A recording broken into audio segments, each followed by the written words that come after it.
Hello, everyone. Welcome to the Revenue Lounge. I am your host, Randy Likas, and joining me today is Evan Liang, who is the founder and CEO of Leandata. Evan started Leandata 12 years ago, has built an incredible company serving over 1,000 customers, and the topic of today is going to be around buying groups. And what we're going to do is break down this idea a little bit more into how do organizations think about it and how do they operationalize it within their company. Personally, it's a big interest and passion of mine. It's a very hot topic in the market, something that's really on a lot of the conversations that I'm having with my clients and prospects today. So, Evan, welcome to the Revenue Lounge. Thanks so much for joining us today. Glad to be here. Really excited. Great. So I usually like to start these out learning a little bit more about you. So maybe talk a little bit about your background prior to founding Leandata, and then 12 years ago when you did decide to found a company, what were some of the problems that you were hoping to solve when you started the company?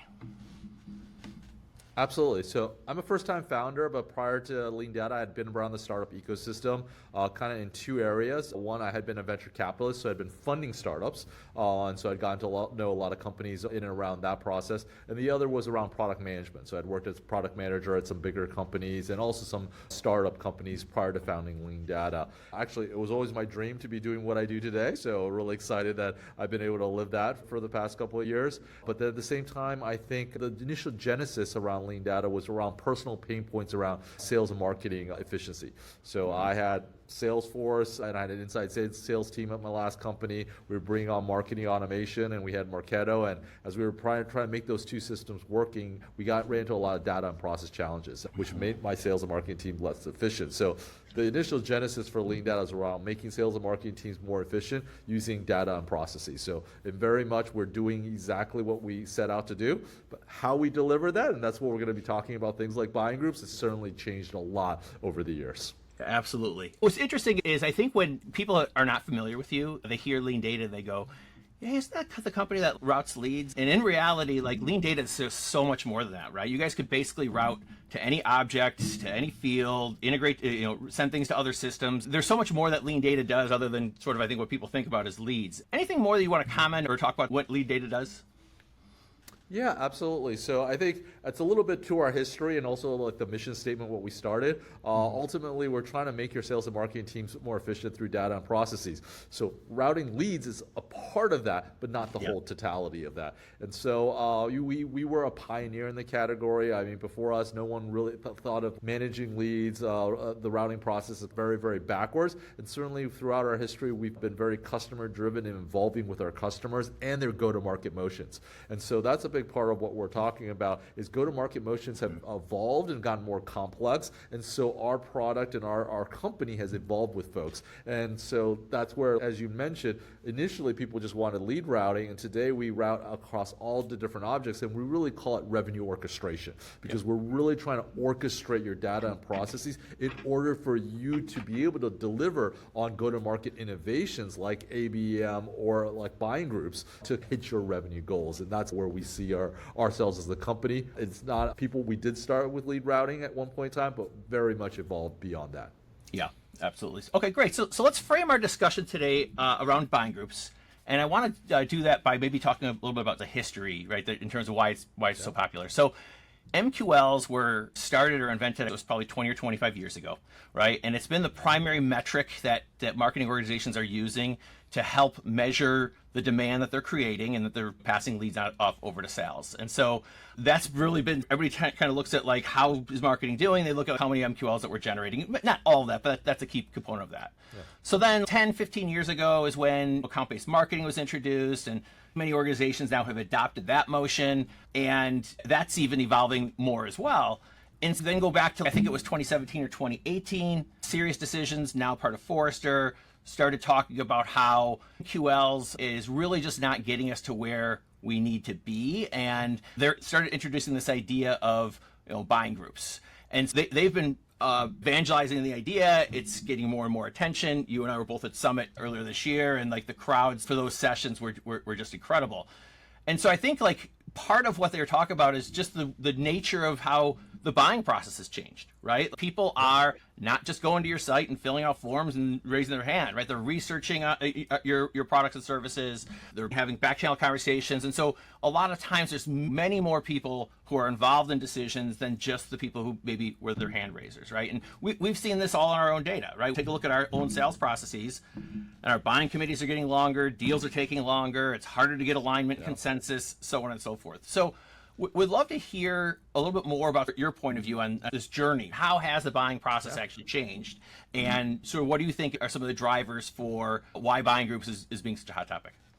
Yeah, so I think there's some bigger macro changes. Some things have changed, other things are the same, but it kind of still drives the evolution. And I think the first thing is just what you outlined, Randy. It's like every 10 years, the analysts come up with kind of a new framework for how we want to do it. It kind of builds upon the other stuff. I think, like you said, MQLs is about 20, 25 years ago. They came up with the notion of MQLs. ABM was about a decade ago. And then I think this is why it's the next evolution. Kind of about time. So that's just on the macroeconomic scale. And by the way, we were at the very beginning of ABM, so I kind of saw that waves, and I see a lot of similarities to that inflection point with what I'm seeing about buying groups, which is what's exciting for me, having seen that previous wave and kind of have benefited as a company from that. I think there are certain things in this that over that time frame that changed. Digital has certainly come along. So a lot of the buyer's journey is much more online. It's not about just interacting with your sales rep. Most of the journey today is far happening right beforehand, and we're able to capture those digital channels. So that those digital buying signals, right,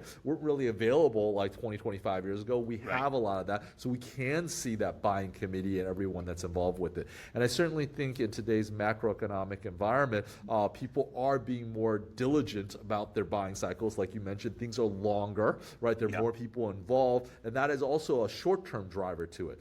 But then I would say also take a step back. People have always been buying this kind of way. There's always been enterprise buying groups. And so in some respects, when we talk to sales about buying groups, they're like, duh, I've always been doing that, right? And in some sense, you're right. Yes, you have, right? Yeah. And so that's why this is kind of taking on, is because it is natural, and it's just about the rest of the org, the data and processes and technology catching up to how people have always done things. So in some respects, it's not a new change. It's just the next evolution, partly because the previous waves didn't completely message it, but then also there are new trends like digital and short-term, like understanding that ABM and MQL didn't deliver it, didn't completely complete the picture because they weren't really there to do it. The last thing I like to say about the fact that why buying groups make sense is this was actually how the CRM was always developed, right? It was always around having opportunity contact role.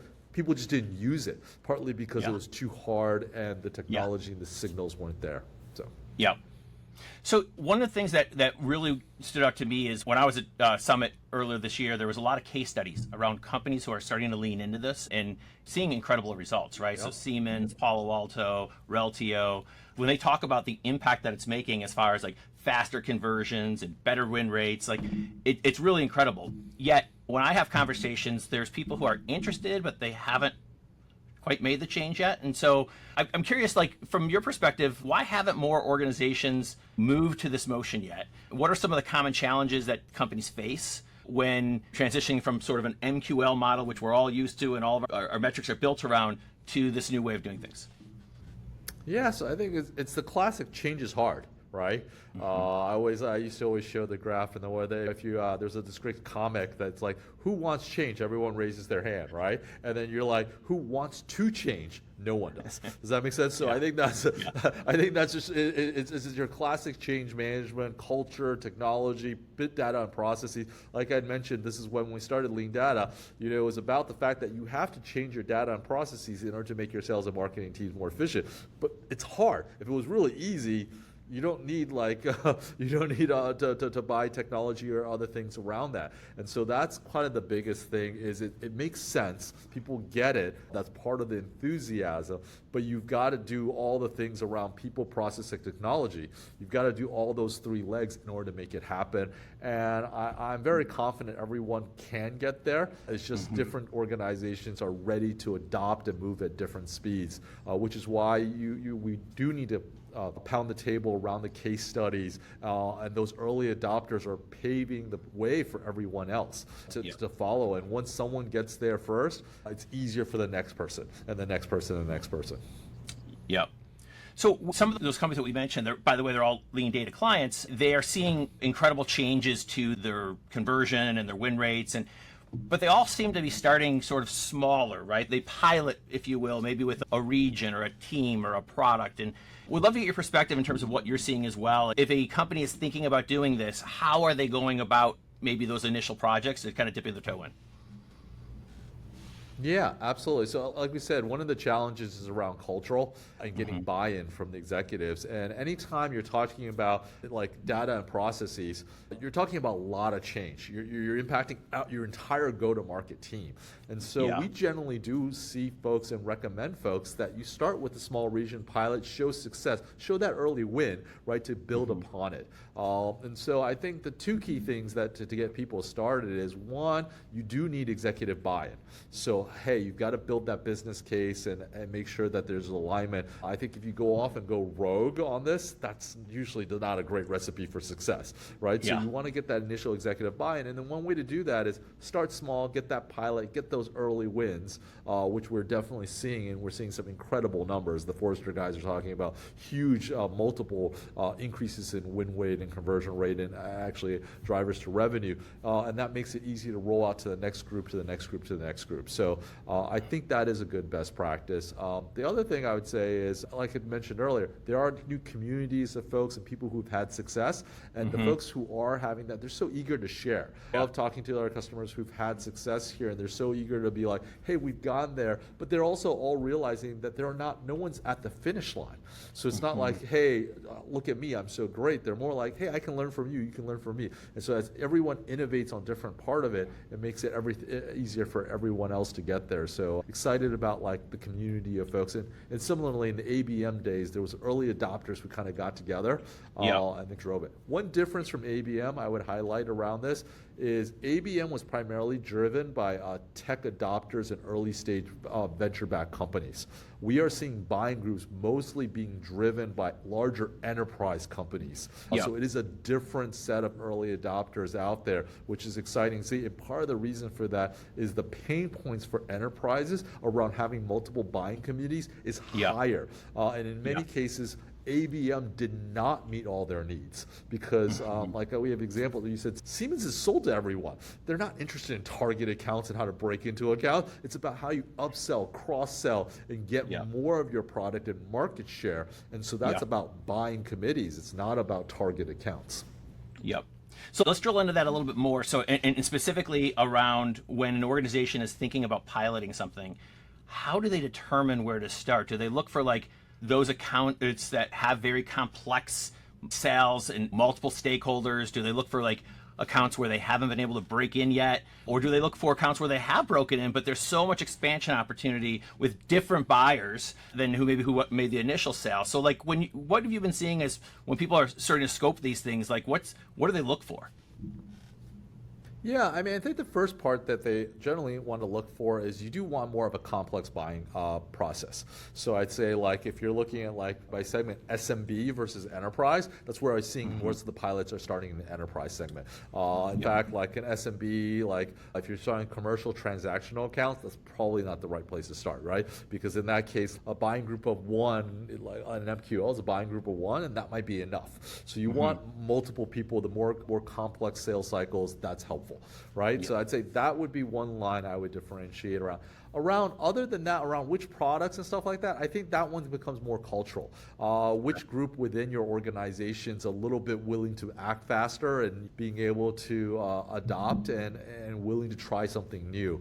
I've seen some people start overseas, right? I've seen other people start with more channel partners. I've seen other folks start with an upsell product. So I think in that case, I think that's organizational specific versus set. But I would definitely say complex buying cycle, larger ASPs, more people involved, that's the conditions you want to at least start with.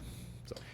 And when someone introduces this idea in the organization, it goes back to what we talked about with like culture and change, right? Like, what are some of the obstacles that maybe people start hearing? Like sales might say, don't touch my opportunities, right? I own the opportunities, and you're talking about something over here. Like, what are some of the challenges that you've seen in maybe the change agents within an organization that are trying to start this motion internally that they typically will run up against? Yeah, so the first one is just an education. I think, like I said, sometimes you go to sales, and these initiatives today, from what we've seen, are often driven by marketing ops and marketing.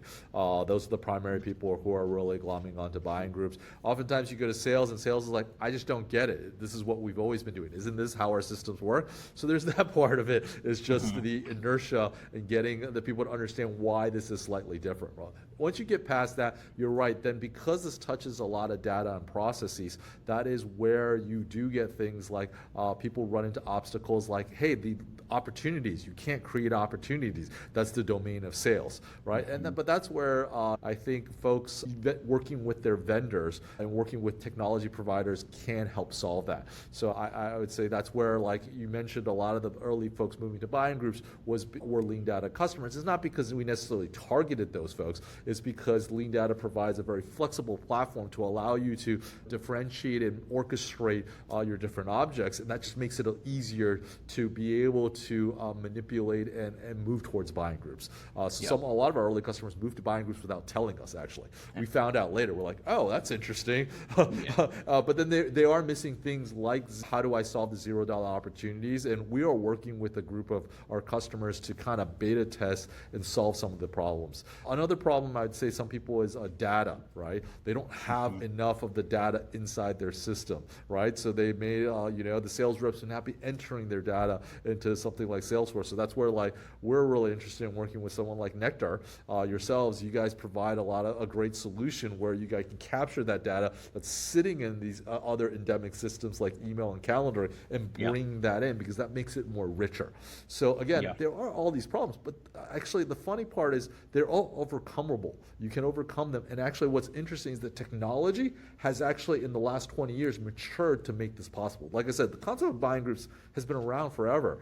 But what it's changed is the technology. Things like Leandata and Nectar are making it easier for you to actually automate these steps in order to make that happen. So I don't think technology is the hurdle anymore. What I do think it is the people and the process. So those are the parts that we want to focus on and work with around getting people moving, because I think we can handle the tech, or maybe even if there are things that could be automated a little bit, those aren't the hard parts. As I talk to many of the enterprise companies. So if everything's working great, like probably systems weren't broken or buying processes weren't changing, like they probably wouldn't move to this motion. There's some kind of a business problem that they're typically trying to solve, which is why they want to do this, right? So is it typically, if I'm a marketer, marketing operations, and I just know that I'm trying my best to deliver the demands to the sales team, but we're running short, like we're just not getting the high quality leads, or we're missing targets. Like, what are the typical sort of business challenges that an organization may be facing, which is why they're even entertaining this idea to begin with? Yeah, I mean, I think it's the classics. The big issue with like MQLs is like the leads are crap, right?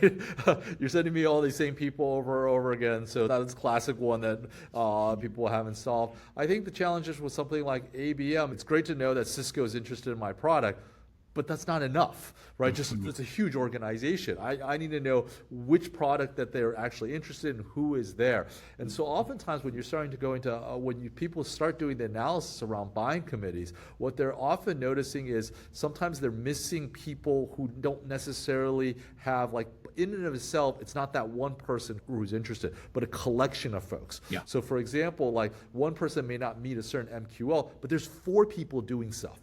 Right. One person's attending a webinar, and the collection is actually more interesting than the individual, right? Now, ABM starting doing this, but once you do it at the buying group, the other thing you maybe notice is, okay, well, there's more interest than you actually know, and maybe you're missing accounts that are actually higher interested in you have buying sale. The other one is if you're in mid-funnel, what the things you're trying to do is, let's say you need like 5 or 6 buyer personas in order to close a deal. Well, your sales rep only has 3 of them, so there's a gap analysis. Who are the 2 people, and can marketing help me land those 2 people, and then I can accelerate more deals, and that's completely hidden in how people think of it today, right? Because once you hand it off there, well, that's the domain of sales, right? But if marketing can actually help sales, actually add those folks, notice that folks are missing, figure out that executive touch point. And that's where we're seeing a lot, like events are coming back in big fashion. It's because events, you get to start looking at the buying committee, right? Yeah. Like when we're at Forrester Summit, one of the things I love about that event is that you don't just meet one person from the company,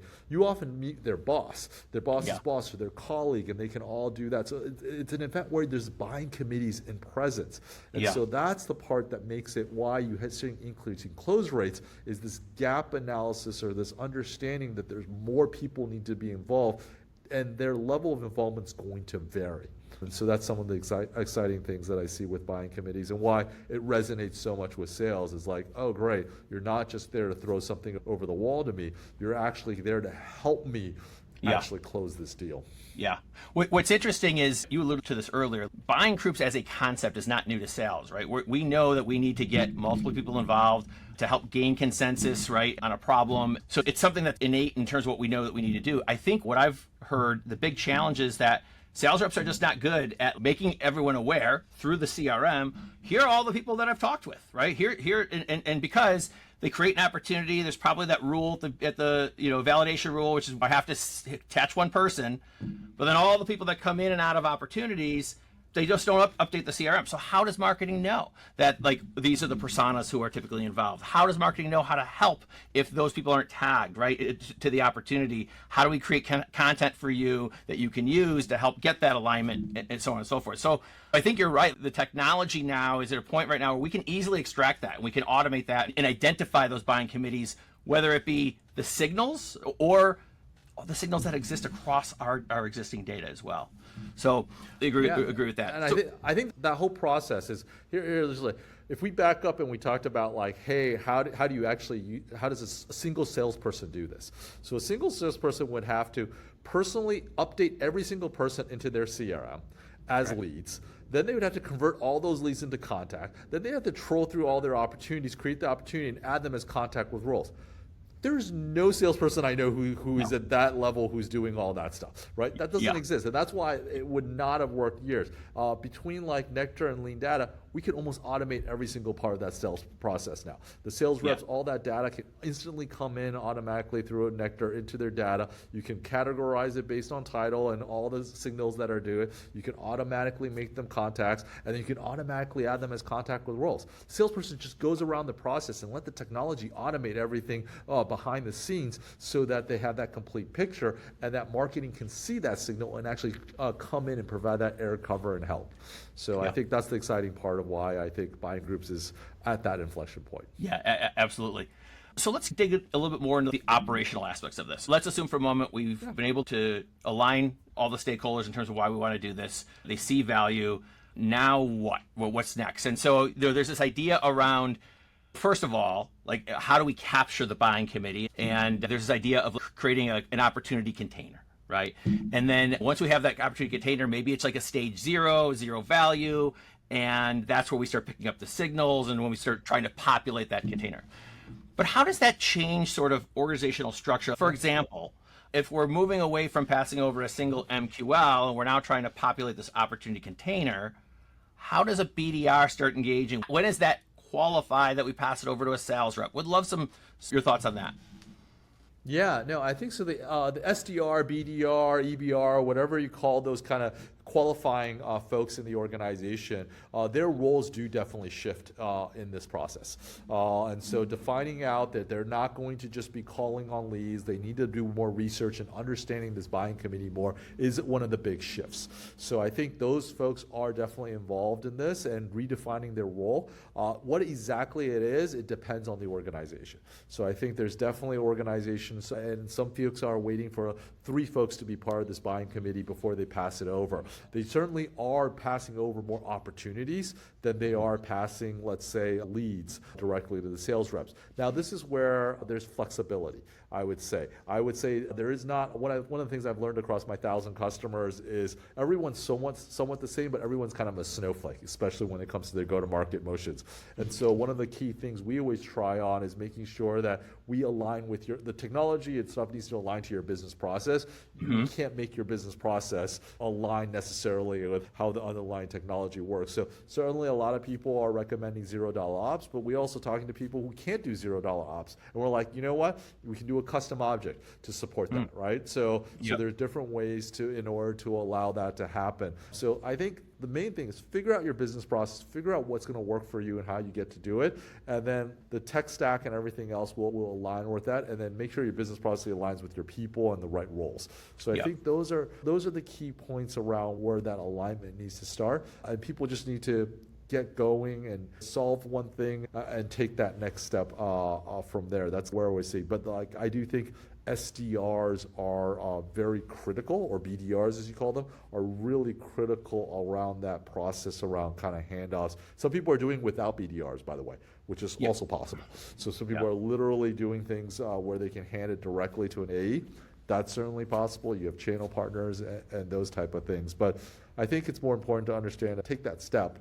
And then the other part I do think is important about this, and we're doing some work around this to help our clients, is really around building that business case. There are ways to do quick analysis around this, to show people what could have been around their buying groups or diagnostics around it. So that's important data you can see backwards looking into how you would have been working with buying committees. And there's ways from a data process ability to show that and help you build that business case. And so I think that's another opportunity to do it. Before you jump in and start changing everything, there's ways to see what's working. And again, that's where you can analyze your existing data and see a lot of interesting patterns. And then also realize where your gaps are with your existing data. Do you feel that in order to operationalize this motion, does most of the systems already exist, or are there wholesale changes that need to be made to the technology systems in place in order to enable this? What systems changes do you think organizations need to make in order to operationalize business groups? Yeah, I think it's 50-50. 50% of the companies have a pretty robust tech stack already in place. In that case, I would encourage you, don't try to throw out the baby. Let's leverage what you already have in some respects. Maybe you have to add one or two things, but don't change out everything, right? A lot of this, you could do a lot, get quite far along with what you already have. Other people, they don't have very much tech at all, right? And in that case, you do have to make some investment in order to update your technology, add a few key things around your stack in order to make that happen. But the core foundation of having a CRM system and basically some sort of marketing automation or sales engagement, most people already have those pieces in place, right? And then it's about adding a few more, or like an enrichment vendor. Most people have a fairly standard stack, and so it's adding one or two pieces. You don't need to throw out your existing stack in order to make that work. Yeah. Okay. You know, you talked about this a little bit earlier. I want to revisit it, which is the genesis, or the person internally who's starting to think about this idea, and it's coming from marketing operations. For those that maybe have attended Forrester conference, that are maybe at the senior director level, and they want to start introducing this idea to leadership, what ideas would you give them in terms of how to approach the executives with this? What objections might they hear that they should be prepared for? We'd love to get your perspective on that. Yeah, absolutely. So I'd say the first one is you're not alone. There's a lot of people going to this. The movement is real, right? Yeah. So the first part is get to know a lot of other folks at similar companies, right? I think it always helps when you can point to other success stories of other people who are doing this. So like we've set up after the Forrester Summit, a LinkedIn group called Buying Group Leaders. It's open for folks to join. So if you're listening to the podcast and you're like at that level, feel free to join. And we want to share best practices amongst folks. So one, again, join others, show those examples of other companies like the Palo Alto Networks, Siemens, et cetera, that have kind of blazed that path and are being successful.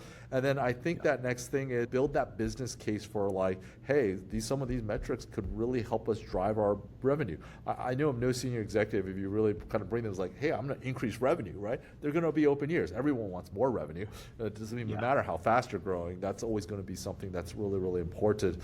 And then start building that business case and a plan around how you show those early wins in order to drive the institutional change you need. Awesome. So let's talk about mid-funnel opportunities. So we've identified the way we're going to change it at top of funnel, how we're going to identify and populate and qualify a buying group. It's handed over to sales. Sales starts working it and doing their thing as far as like pulling in people and so on and so forth. What role does marketing have for mid-funnel and late funnel opportunities as maybe the buying group is continuing to evolve? Yeah, absolutely. I think I touched upon this a little bit earlier, which is it's that gap, right? Hey, I've got 2 people in this buying committee. We know it's 10, right? How do I find those other, 6 or 7, or what's that one key role? And that can shift marketing programs around what they're running to. So a lot of the marketers I've talked to, they're really excited about understanding that. But that only comes with you have the right buyer personas and use opportunity contact with role, right? You have to have those 2 elements in place. Once you do that, then you can identify these gaps. And that's where marketing can really help sales if they can bring that extra persona through a different channel, through someplace else into the buying cycle. That's huge. So I definitely do see that's a huge area that it's going to be hard to measure. Maybe you can increase deal velocity or something, but maybe it's not about going faster. It's about actually getting the deal. Does that make sense? Yeah. Or maybe higher ASP, but that area I think is going to be a big part of. But I think overall more than that, it's going to improve the buying and selling experience. If you don't have that, we've all had that 11th hour deal it's signed, committed, last day. Whoops, we forgot to talk to this person. Whether it be IT, procurement, and the deal gets there's nothing more frustrating than that. Yeah, 100%. And it goes back to sales reps will develop champions, right? That we're all coach on developing champions. And I think that the other role that marketing could help play is on the champion enablement side, which is like, hey, look, listen, this is the composite organization that if we take a look at all of our closed won business, like these are the personas that we know typically need to be involved by when in order for us to win a deal. And so as the sales teams are developing their champions, to be able to go and have a conversation and say, we haven't talked with this person over here or from this department right now. And so I think there's also a role for marketing to help develop the persona content that the sales rep that could then take and use with their champion to help bring those other folks in. Yeah, I mean, today's environment, if finance and procurement hasn't been involved a few weeks before the deal's going to close, forget about it. Right? Yeah. I think you're right. So that's not going to happen. We know they're going to get involved, but that wasn't always the case a few years ago. So yeah. I want to talk a little bit more about data. You mentioned it earlier, and data is critically important to be able to pull this from, to automate it, right? What are some of the data challenges that you see that organizations have as they're starting to think about this motion? Yeah, so the one is missing data, so they don't have it. Again, this is where something like Nectar makes a lot of sense to get more data into the system. The other is that the data is just not going to the right place or not organized, right? It's just like the wrong people, and this is where kind of something like Leandata, where we call it orchestration, really what we're trying to do, like something routing, is just making sure it gets to the right person. Even if you have the right data and the right person, but it's going to the wrong person, that's a black hole, right? So I think those are the 2 challenges you want is, do you have the right data, and are you getting it to the right person? And maybe the third one I would add is how do you activate the people? So one is to know the right person, but how do you activate, design those campaigns, or make sure you're bringing those gaps and folks into bear? So what are the areas of buying groups that maybe people should be thinking about or aware of that we haven't discussed today that you'd like to share? Yeah, so I think we touched on a little bit about this. It's just the immense opportunity around cross-sell and upsell, right? So I think that's another big driver around why people are really moving to buying groups is, inside your base is so important. And then by its nature, cross-sell and upsell is more opportunity or buying groups driven because you already have that relationship with that client and you're trying to figure that out. And I do think that's an exciting part of the kind of the CX experience is around that. And that's where we're seeing some of the clients really who are leaning into cross-sell and upsell really already are thinking in a buying group mindset and more opportunities. Again, similarly, the automation there can really, really help. Yeah, you actually made me think of this. We've been talking to a lot of leaders of customer success who are thinking about the renewal side of things, where maybe your buying committee changes as now you have a renewal committee, right, with different stakeholders that weren't involved. A lot of times after we're implementing the technology, we're maybe delegated down to an admin of that, and we don't have the right engagement with the renewal committee who's responsible for making sure that we either renew or that we expand or whatever else. It's a build off of buying committees, but it's on the CX side of things is, are we engaging with that renewal committee? Who is that renewal committee, and how do we identify those folks as part of our post-sale experience?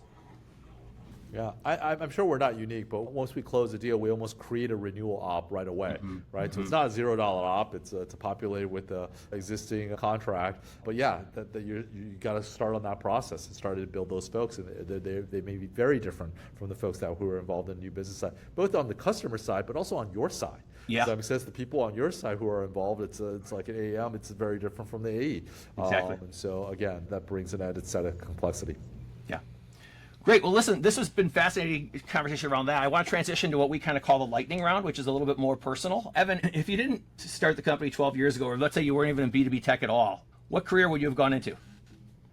One part that always is like a pet passion. I always like building things. So real estate's always been really interesting to me, especially like seeing like Silicon Valley. We don't have enough housing, so it's just hey, how can we take this unused lot and turn it into something that's really really useful? And so I'd say that maybe I've never really looked at it. I never had anything, but real estate development's always fascinating to me. Some nature, but I don't know. Yeah, I actually have a personal interest in that as well.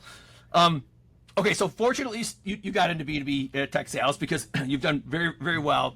You've gotten the company to a point where you're at that stage where I think most companies try to go to like 0 to 1 and then 1 to 10 and then 10 to 100. And you're probably somewhere in that journey from 10 to 100.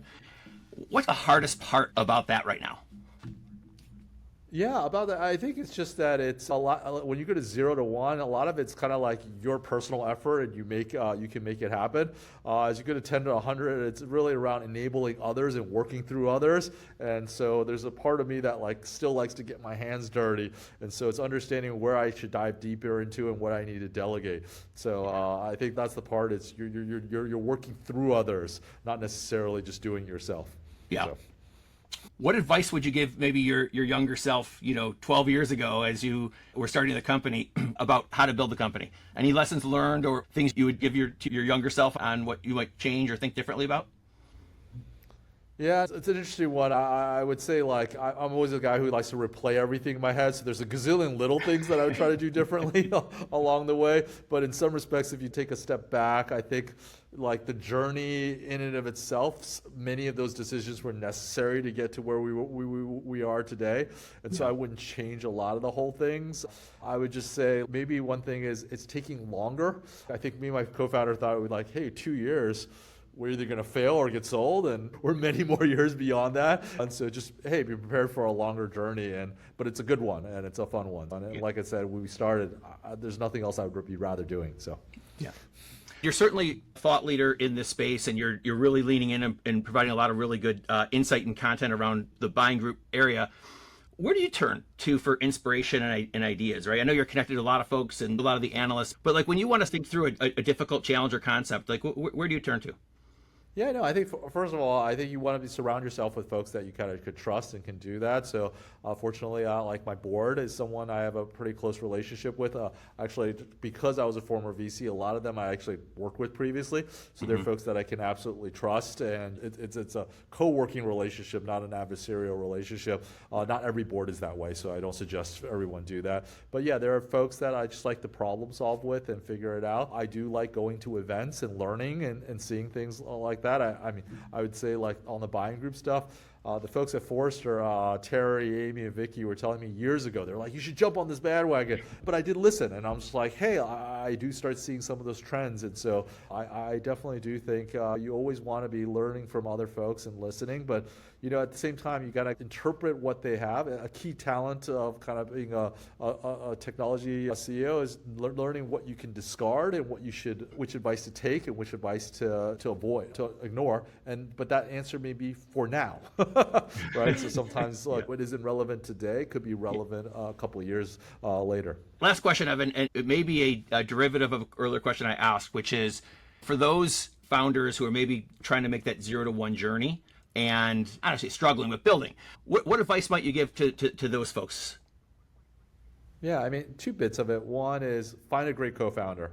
I think myself and my co-founder, we haven't really had co-founder conflict in the last 12 years. That's huge, right? That makes your sanity and ability to go through things a lot better. Secondly, is this might be counterintuitive just because I've been a VC and I've seen some downturns, and we're kind of another one. Money's not free. Don't overraise. Funding is, some people always want the highest valuation. That's never been one of my goals. I want the right partners and the right amount of funding to hit my next set of milestones. You know, you don't want to raise so much because that money, in one way or in another, whether it's equity or debt, does need to be repaid. And I hate to see businesses that are good businesses, but just because their cap structure and raise too much money, don't end up being successful, if you will. Don't have that be a reason why you're not successful. Yeah, I think that's incredible advice. So thank you for sharing that. I just want to say thank you very much. I think this was a tremendous discussion. I look forward to continuing to partner with Leandata to serve our customers. Exactly. Thank you so much. This was a lot of fun. All right. Have a good day. Same to you.